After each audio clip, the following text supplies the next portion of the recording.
Tickets are on sale now for our 20th anniversary Back to the 80s and 90s WrestleFest Birthday Bash, Saturday, November the 13th at Memorial Hall in Melrose, Massachusetts.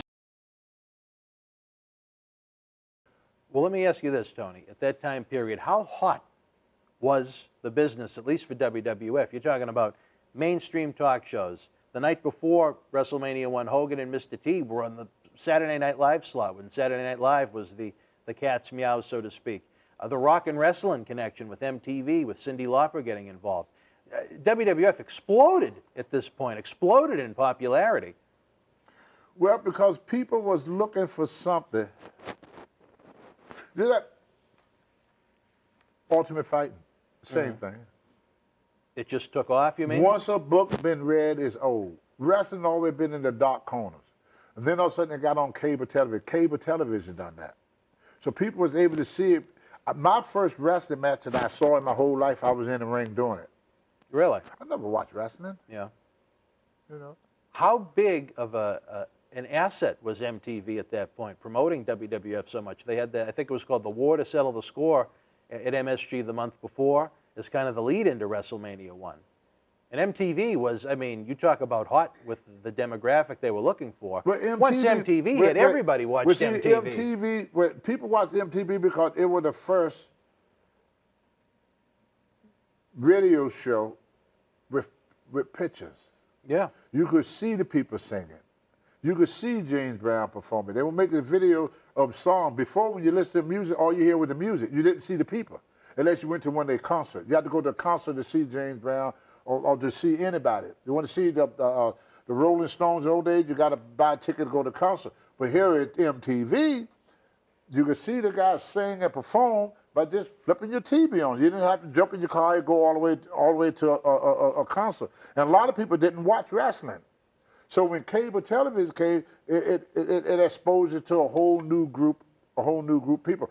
Plus, they was able to dictate who would be the main guy and who would not be the main guy. See?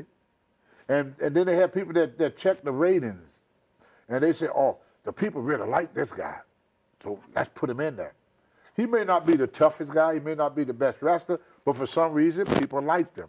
So the promoter is able to promote who they want according to how the ratings come in when they put the person on television. And that's what dictates who's going to be on top and who's going to be on bottom, is the ratings. Well, I think MTV and WWF was the perfect combination. But MTV is not what it used to be. They lost Not now, that. no. Well, because they don't show music no more. The MTV got everything but music. It's everything but music television. What killed MTV was all the reality show. See, this is why they do reality shows. A lot of people don't realize that. You don't have to be a member of the actor union. Right. So it's cheap labor. Right. That's what MTV is. It's cheap. Everybody want to be on TV. Right. So they don't have to pay these guys thousands of dollars to do this show.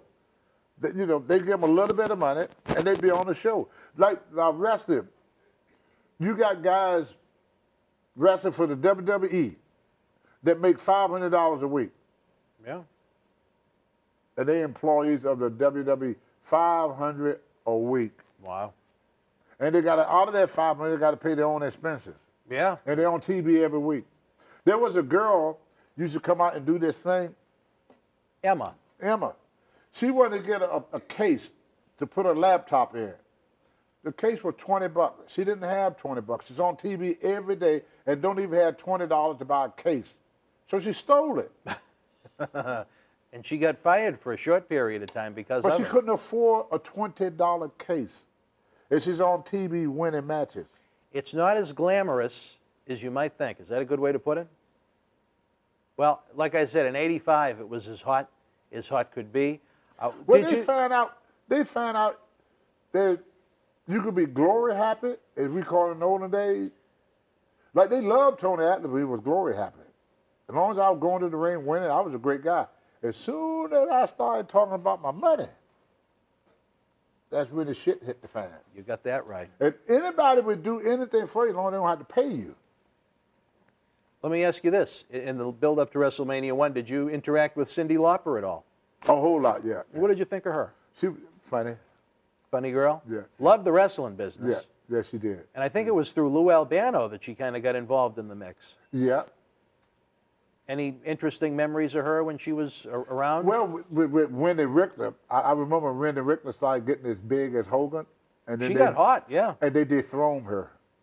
Well, she didn't want to sign a contract, No, I believe. no. She didn't want to sign the No, contract. that's what people say. It No, well, wasn't tell that. us the story then. What the story was. Well, let's set up the scene now. It's late 1985. They started doing these conventions. Yeah. And they were saying Cyndi to the convention. They were saying Hogan to the convention. The lands were the same. Really? She was getting just as big. So they Look at who she was aligned with. I mean, she was pushed heavily on MTV well, in she its was a infancy. woman, and they didn't want a Well, woman not to only be that, big. but I mean, she was hot. I know, but they didn't want a woman to get that big. Kind of like we didn't want a woman to be president. Yeah. No matter how much experience you got. She's a woman. Well, to set up that. Even now, they have never pushed a woman as big as they push any male wrestler. You think that'll happen with Ronda Rousey? Never. No? No, she's a woman. Boston Wrestling Sports and the MWF explodes into a new year of unknown with professional wrestling content galore, and we need you to join our family. Every Tuesday night at 10 p.m. after we review the previous night's Monday Night Raw, it's Wrestling Insiders at your house with the unpredictable WWE Hall of Famer, Mr. USA, Tony Atlas. Wednesday nights after WWE, NXT, and AEW at 10 p.m., you never know who's going to show up on Wrestling Insiders Special Edition. Every Thursday night at 10 p.m. after our NXT and Dynamite review, it's Marty Jannetty's No Holds Barred Sex, Drugs, and Rock and Roll journey through the 80s and 90s on Wrestling Insiders Party with Marty. Friday nights after the lights go down at the Thunderdome on SmackDown, it's John Cena Sr.'s Wrestling Insiders Fabulous Fridays. Plus, look for classic clips, bonus live episodes, pay-per-view watch-alongs, and more. If you want early, ad-free access to all of our Wrestling Insider talk shows, our acclaimed studio shoot interview DVD library, and to help keep wrestling legends working during the worst of times, for less than a cup of coffee at Starbucks, join our growing family at patreon.com/Boston Wrestling. Expect the unexpected in 2021.